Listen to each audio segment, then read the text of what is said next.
साल 2018 में उड़ीसा के बोलांगीर जिले के अंतर्गत आने वाले पाटनगढ़ इलाके में एक साहू फैमिली रहती थी, जिसमें घर के मुखिया रविंद्र कुमार साहू के अलावा उनकी पत्नी संयुक्ता साहू, उनके 2 बच्चे और उनकी बूढ़ी मां जेमा मणि साहू थी। जहां रविंद्र कुमार साहू पाटनगढ़ में स्थित जवाहरलाल नेहरू कॉलेज के प्रोफेसर थे, तो वहीं उनकी पत्नी संयुक्ता साहू ज्योति विकास कॉलेज की प्रिंसिपल थी। उनका बेटा सौम्या शेखर भी बेंगलुरु की एक कंपनी में सॉफ्टवेयर इंजीनियर था, जबकि उनकी बेटी कजाकिस्तान में पढ़ाई कर रही थी, लेकिन उस समय अपने भाई की शादी अटेंड करने के लिए वो भी घर पर आई हुई थी। खैर, 18 फरवरी साल 2018 को बेंगलुरु में सॉफ्टवेयर इंजीनियर की नौकरी करने वाले सौम्या शेखर की शादी सोनपुर इलाके की रहने वाली रीमा से हो गई। सब कुछ ठीक चल रहा था, लेकिन फिर शादी के 5 दिन बाद यानी 23 फरवरी 2018 को शेखर की बहन, जो कजाकिस्तान से शादी में शामिल होने के लिए आई थी, वो वापस कजाकिस्तान जा रही थी। उसे एयरपोर्ट तक छोड़ने के लिए उसके पिता रविंद्र कुमार भी दिल्ली एयरपोर्ट तक उसके साथ गए थे। इधर उनकी पत्नी संयुक्ता साहू भी कॉलेज में अपनी ड्यूटी पर चली गई थी। यानी अब घर पर सौम्या शेखर, उसकी पत्नी रीमा और दादी, ये 3 लोग ही थे। 12:45 के आसपास का समय था। शेखर साहू और उसकी पत्नी रीमा रसोई में बातें कर रहे थे। वो खाने में ग्रिल बैंगन और दाल का झोल बनाने की योजना बना रहे थे, लेकिन तभी अचानक सौम्या को उनके गेट की कुंडी बजाने की आवाज सुनाई दी। उसने जाकर देखा तो गेट पर एक डिलीवरी बॉय खड़ा था। उसके हाथ में सौम्या के नाम का एक पार्सल था। बॉक्स के ऊपर एक घिसे हुए स्टिकर पर लिखा था कि इसे एस.के. सिन्हा ने रायपुर यानी उड़ीसा से करीब 230 किलोमीटर दूर से भेजा था। उस पार्सल को हरे कागज में कवर किया गया था, जिसमें से सफेद धागा बाहर निकला हुआ था। उसी समय पीछे से उनकी 85 वर्षीय दादी जेमा मणि साहू भी पार्सल देखने के लिए आ गई। सौम्या शेखर ने अपनी पत्नी से कहा कि मुझे तो ये शादी का गिफ्ट लगता है, लेकिन मुझे नहीं पता इसे भेजने वाला कौन है, क्योंकि मैं तो रायपुर में किसी को भी नहीं जानता।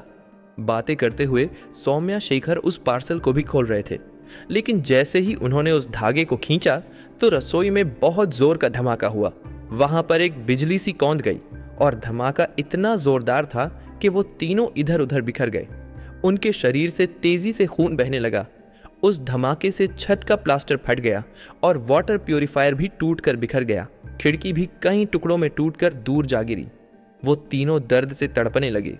वहीं उनके जिस्मों से निकलने वाला खून पूरे फर्श पर फैल गया। दादी जेमा मणि साहू आग की लपटों में घिर गई थी। सौम्या शेखर ने बेहोश होने से पहले कराहते हुए कहा कि मुझे बचाओ, मैं मर रहा हूं। ये वो आखिरी शब्द थे जो रीमा ने अपने पति को बोलते हुए सुना था। आग ने रीमा के चेहरे और बाह को भी जला दिया था। उसके फेफड़ों में धुआं भर गया था। वो सांस लेने के लिए छटपटाने लगी, क्योंकि मलबा रीमा की आंखों में भी भर गया था, जिससे उसकी नजर धुंधली होती चली जा रही थी। लेकिन इसके बावजूद भी रीमा ने हिम्मत नहीं हारी। वो रेंग रेंग कर बेडरूम तक पहुंचने में कामयाब हो गई। इसके बाद उसने ज्योति विकास कॉलेज में प्रिंसिपल पद पर तैनात अपनी सास को कॉल करने के लिए फोन उठाया, लेकिन कॉल करने से पहले ही वो बेहोश हो गई। इधर उनके पड़ोसी एक दूसरे से ये पूछते हुए दौड़ते चले आ रहे थे कि शायद उनके घर में गैस सिलेंडर फट गया है, मगर वहां का दृश्य देखकर पड़ोसियों की भी हालत खराब हो गई। इसके बाद पड़ोसियों ने तुरंत एम्बुलेंस नंबर पर फोन किया। परेशान हाल पड़ोसियों ने आनन फानन में उन तीनों घायलों को उठाकर बाहर खड़ी एम्बुलेंस में पहुंचाया, लेकिन सौम्या शेखर और दादी जेमा मणि साहू की हॉस्पिटल ले जाने के दौरान ही मृत्यु हो गई। असल में वो दोनों 90% जल गए थे, लेकिन रीमा करीब 40% जली थी, इसलिए उसे गवर्नमेंट हॉस्पिटल में एडमिट कराया गया। वहां के बर्न वार्ड में उसका इलाज शुरू कर दिया गया था, लेकिन उसकी हालत भी गंभीर बनी हुई थी। परिवार के सभी लोग प्रार्थना कर रहे थे। इधर सूचना मिलते ही पुलिस भी घटनास्थल पर पहुंचकर जांच में जुट गई थी। पुलिस ने जांच में पाया कि ये घटना गैस सिलेंडर विस्फोट के कारण नहीं हुई थी, इसलिए पुलिस ने बम स्क्वाड को भी घटनास्थल पर बुला लिया था। लेकिन जैसे ही बम स्क्वाड की टीम रसोई में एंटर हुई तो वो लोग तुरंत समझ गए थे कि ये बम विस्फोट था, क्योंकि उन्होंने रसोई से बारूद की गंध महसूस की थी। और अब पुलिस को भी यकीन हो गया था कि ये बम विस्फोट ही है, लेकिन उन्हें ये समझ नहीं आ रहा था कि आखिर उस घर में बम कैसे आया था। और जो 3 लोग इस बारे में जानते थे या कुछ बता सकते थे, उनमें से 2 लोगों यानी सौम्या शेखर और उसकी दादी की मौत हो चुकी थी, जबकि रीमा भी अभी बात करने की स्थिति में नहीं थी।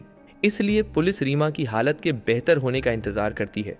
क्योंकि पुलिस के पास इसके अलावा और कोई दूसरा रास्ता भी नहीं था।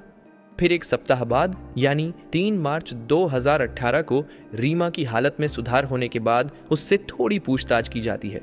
रीमा ने पुलिस को उस समय केवल इतना ही बताया कि 23 फरवरी को दोपहर 12 बजे के आसपास उनके घर पर स्काई किंग कोरियर सर्विस से एक पार्सल आया था। इस बात का पता चलते ही पुलिस बिना समय गवाए तुरंत स्काई किंग कोरियर ऑफिस पर पहुंचती है और उस व्यक्ति के बारे में पता लगाती है जिसने वो पार्सल डिलीवर किया था। साथ ही ये भी पता करने की कोशिश की जाती है कि वो पार्सल किसने भेजा था। जांच के दौरान पता चलता है कि वो पार्सल किसी एसके सिन्हा नाम के व्यक्ति ने रायपुर से भेजा था, लेकिन जब पुलिस छानबीन करती है तो पता चलता है कि वो नाम और एड्रेस दोनों ही फर्जी हैं। और यहीं पर पुलिस से एक छोटी सी गलती हो जाती है। दरअसल पुलिस ने मीडिया को इस केस की जानकारी देते समय गलती से पार्सल भेजने वाले का नाम एसके सिन्हा के बजाय आरके शर्मा बता दिया था। लेकिन पुलिस की यह गलती भी आगे चलकर इस केस को सॉल्व करने में बहुत बड़ा सुराग बन जाता है। अब क्योंकि ये नाम कातिल का था, इसलिए ये गलत नाम मीडिया के जरिए आग की तरह पूरे उड़ीसा में फैल गया और पुलिस ने भी इस पर ध्यान नहीं दिया था। पुलिस इसी तरह जांच करती रही और जब उस स्काई किंग कोरियर ब्रांच का सीसीटीवी फुटेज चेक करने की कोशिश की गई तो पता चला वहां पर कोई सीसीटीवी कैमरा ही नहीं है। इसके बाद पुलिस ने शेखर साहू के दोस्तों और परिवार वालों से भी पूछताछ की। पुलिस ने शेखर के माता पिता से पूछा कि क्या उन्हें किसी पर शक है या फिर उनकी किसी से कोई रंजिश हो। इस पर शेखर की मां ने बताया कि हमारी किसी से कोई दुश्मनी नहीं है और ना ही हमें किसी पर शक है। लेकिन फिर संयुक्ता ने कहा कि जिस कॉलेज में मेरी ड्यूटी लगी है वहां पर एक अंग्रेजी के प्रोफेसर हैं जिसका नाम पुंजीलाल मेहर है, उसके साथ मेरी कहासुनी हुई थी। दरअसल पुंजीलाल मेहर काफी समय से उस कॉलेज का प्रिंसिपल था, लेकिन इस घटना से 5 महीने पहले उसे हटाकर शेखर साहू की मां संयुक्ता साहू को प्रिंसिपल बना दिया गया था। संयुक्ता साहू का कहना था कि हमारी किसी से ऐसी रंजिश तो नहीं है कि कोई हमें बम से मार डाले। संयुक्ता साहू की नज़र में तो पुंजीलाल मेहर से हुई कहासुनी एक छोटी सी बात हो सकती थी, लेकिन पुलिस के लिए यह छोटी सी बात नहीं थी। इसलिए उन्होंने पुंजीलाल से पूछताछ करने का फैसला किया, लेकिन उससे पूछताछ करने पर पुलिस को कुछ खास नहीं मिला, जिसकी वजह से पुंजीलाल मेहर को छोड़ दिया गया। इसके बाद पुलिस को पता चला कि इस घटना के कुछ महीने पहले जब शेखर रीमा से फोन पर बात कर रहा था, तभी शेखर के फोन पर एक कॉल आई थी। शेखर ने रीमा को होल्ड करके कॉल उठाया तो दूसरी ओर से किसी अनजान व्यक्ति ने धमकी देते हुए कहा था कि तुम्हें रीमा से शादी नहीं करनी चाहिए और अगर तुमने उससे शादी की तो ये तुम्हारे लिए अच्छा नहीं होगा। इसके बाद फोन कट गया था। शेखर साहू ने ये बात रीमा को भी बताई थी, मगर रीमा को भी नहीं पता था कि आखिर कॉल करने वाला व्यक्ति कौन हो सकता था।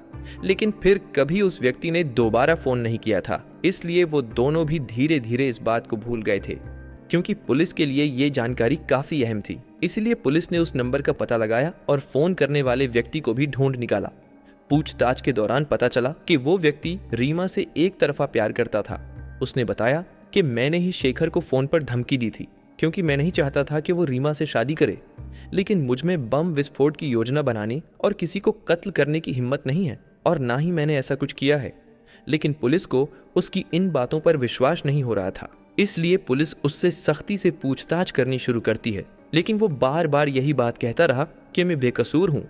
इसके बाद पुलिस ने उसका पॉलीग्राफ टेस्ट यानी लाइव डिटेक्टर टेस्ट भी किया, जिससे पता चला कि वो झूठ नहीं बोल रहा है, इसीलिए पुलिस ने उसे भी रिहा कर दिया। इसी तरह करते करते इस वारदात को 3 सप्ताह बीत चुके थे।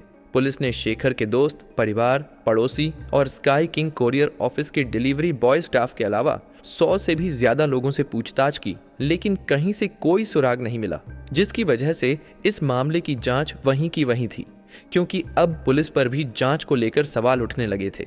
इसके बाद उड़ीसा सरकार ने इस मामले की जांच क्राइम ब्रांच को सौंप दी। जैसे ही ये केस क्राइम ब्रांच को सौंपा गया तो क्राइम ब्रांच ने सभी संदिग्धों की जांच फिर से शुरू की।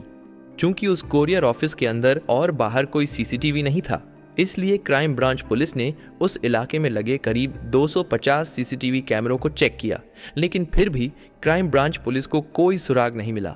लेकिन तभी अचानक 4 अप्रैल 2018 को बोलांगीर पुलिस को एक लेटर मिला, जिसमें लिखा था पार्सल एसके सिन्हा के नाम से भेजा गया था, न कि आरके शर्मा के नाम से।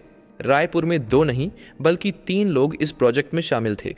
इस विस्फोट का कारण सौम्या शेखर का विश्वासघात है, जिसने जान और करोड़ों रुपए लिए हैं। उस लेटर में एक और इम्पोर्टेंट लाइन लिखी गई थी कि प्लीज निर्दोष लोगों को संदेह में पकड़कर उनसे अनावश्यक सवाल पूछकर जांच के नाम पर लोगों को परेशान ना करें। इस लेटर को पढ़ने के बाद बोलांगीर पुलिस तुरंत उस लेटर की एक कॉपी निकलवाकर क्राइम ब्रांच के चीफ अरुण भौत्रा को भी भेज देते हैं। अरुण भौत्रा भी उस लेटर को कई बार पढ़ते हैं और सोचते हैं कि जिसने भी इस लेटर को भेजा है उसने ही वो पार्सल भी भेजा होगा, क्योंकि ये तो किसी को भी नहीं पता था कि पुलिस ने पार्सल भेजने वाले का नाम गलती से एस.के. सिन्हा की जगह आर.के. शर्मा बताया था। हालांकि लोग तो पुलिस द्वारा गलती से बताए गए नाम आर.के. शर्मा को ही अपराधी समझ रहे थे। इसके बाद क्राइम ब्रांच पुलिस ने उस लेटर को जांच के लिए फॉरेंसिक लैब में भेज दिया, लेकिन वो लेटर करीब 250 किलोमीटर दूर से कई लोगों के हाथों में से होता हुआ आया था, इसीलिए फॉरेंसिक जांच में भी फिंगरप्रिंट के सही निशान नहीं मिल सके थे। लेकिन फिर पुलिस ने सोचा कि क्यों ना ये लेटर शेखर साहू के घर वालों को दिखाया जाए, हो सकता है वो लोग इस हैंडराइटिंग को पहचानते हों। इसके बाद लेटर शेखर के परिवार वालों को दिखाया गया। पहले तो शेखर के घर वालों ने कहा कि उन्हें तो इस हैंडराइटिंग से किसी पर कोई शक नहीं है और उन्हें नहीं पता कि ये लेटर किसने भेजा होगा। लेकिन फिर अचानक शेखर की मां संयुक्ता साहू की नज़र उस लेटर पर एक जगह ठहर गई, जिसकी वजह से उन्होंने लेटर को कई बार पढ़ा। असल में उन्हें अब एक व्यक्ति पर शक होने लगा था। ये व्यक्ति कोई और नहीं बल्कि प्रोफेसर पुंजीलाल मेहर ही था। हालांकि पहले पुलिस ने उसके खिलाफ सबूत ना मिलने के कारण उसे रिहा कर दिया था। शेखर की मां ने उसका नाम दोबारा इसलिए लिया था क्योंकि लेटर में एक शब्द अंडरटेकिंग द प्रोजेक्ट लिखा हुआ था। शेखर की मां संयुक्ता साहू का कहना था कि उन्होंने इस तरह के वर्ड अपने कॉलेज के प्रोफेसर पुंजीलाल मेहर को अक्सर बोलते हुए सुना और देखा था। लेकिन यहाँ पर फर्क केवल इतना सा था कि वो बातचीत के दौरान कंप्लीटिंग द प्रोजेक्ट का इस्तेमाल करते हैं, जबकि लेटर में अंडरटेकिंग द प्रोजेक्ट लिखा हुआ था। इन सब चीज़ों को देखते हुए ही पुंजीलाल मेहर को फिर से अरेस्ट कर लिया जाता है और इस बार उससे कड़ाई से पूछताछ की जाती है। पुंजीलाल मेहर पुलिस की सख्ती के आगे जल्दी ही टूट गया और फिर उसने इस वारदात के पीछे की एक ऐसी कहानी सुनाई जिसे सुनकर हर कोई हैरान रह गया। दरअसल साल 2009 में जब पुंजीलाल मेहर ज्योति विकास कॉलेज का प्रिंसिपल बना था तो उस समय संयुक्ता साहू उस कॉलेज में नहीं थी। लेकिन फिर 2014 में संयुक्ता साहू का ट्रांसफर ज्योति विकास कॉलेज यानी पुंजीलाल मेहर के कॉलेज में हो जाता है और तभी से वहां पर क्लेश शुरू हो गया था। क्योंकि संयुक्ता साहू पुंजीलाल मेहर से सीनियर थी तो इसलिए अब उस कॉलेज की प्रिंसिपल संयुक्ता साहू को ही होना चाहिए था। लेकिन पुंजीलाल अपनी कुर्सी छोड़ने को तैयार नहीं था, जिसकी वजह से संयुक्ता साहू और पुंजीलाल मेहर में विवाद होने लगा। लेकिन पुंजीलाल ये तो समझ ही गया था कि आज नहीं तो कल उसे प्रिंसिपल की कुर्सी छोड़नी ही पड़ेगी और फिर होता भी यही है, क्योंकि साल 2017 में संयुक्ता साहू को प्रिंसिपल बना दिया जाता है। यानी पूंजीलाल को ना चाहते हुए भी वो कुर्सी छोड़नी ही पड़ती है, जिसकी वजह से पूंजीलाल मेहर के अंदर बदले की भावना पैदा होने लगी थी। तभी से वो बदला लेने के बारे में सोचने लगा था और कुछ ऐसा तरीका ढूंढने लगा था जिससे उस पर किसी को कोई शक भी ना हो। वो हर वक्त यही सोचता रहता था कि इन सब की जिम्मेदार संयुक्ता साहू ही है। असल में नफरत और लालच ने उसे एक जानवर बना दिया था। वो प्रिंसिपल की कुर्सी के लिए इस हद तक पागल था कि उसने संयुक्ता साहू के पूरे परिवार को ही खत्म करने का प्लान बनाना शुरू कर दिया। प्रोफेसर पुंजीलाल ने बोलांगीर पुलिस के सामने पूछताछ में स्वीकार किया कि पार्सल बम खुद उसी ने बनाया था। उसने बम बनाने का तरीका भी कई फिल्में और वीडियोस देखकर सीखा था। उसके लैपटॉप में भी पार्सल बम बनाने के 12 अलग अलग तरीके मिले थे। बम बनाने के लिए उसने कॉलेज की ही लैब से कुछ रसायन चुराए थे।